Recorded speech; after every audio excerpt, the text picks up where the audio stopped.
It's my pleasure to read to you the Aquarian Gospel of Jesus the Christ. Chapter 29 describes events where Jesus teaches in Benares, India about God. Agjc gives a feast in Jesus' honor. Jesus speaks on the unity of God and the brotherhood of life. He criticizes the priesthood. Then he becomes the guest of a farmer. In Benares, the sacred city of the Brahms, and there in Benares Jesus taught, Agjc was his host. Agjc made a feast in honor of his guest, and many high-born Hindu priests and scribes were there. And Jesus said to them, "With much delight I speak to you concerning life, the brotherhood of life. The universal God is one, yet he is more than one. All things are God, all things are one.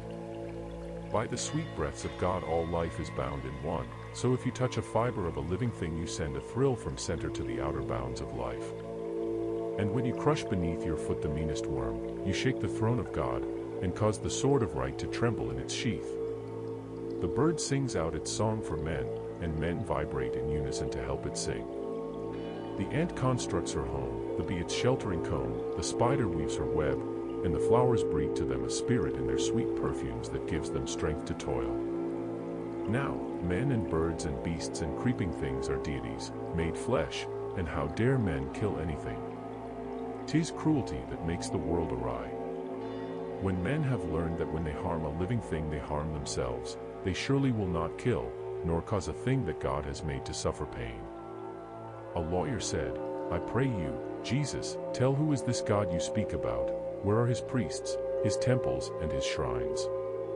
And Jesus said, "The God I speak about is everywhere. He cannot be compassed with walls, nor hedged about with bounds of any kind. All people worship God, the one, but all the people see him not alike.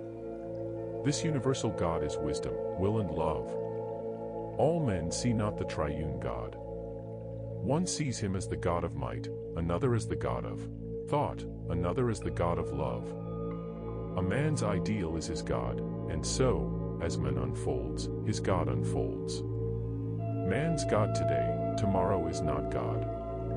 The nations of the earth see God from different points of view, and so he does not seem the same to everyone. Man names the part of God he sees, and this to him is all of God, and every nation sees a part of God, and every nation has a name for God.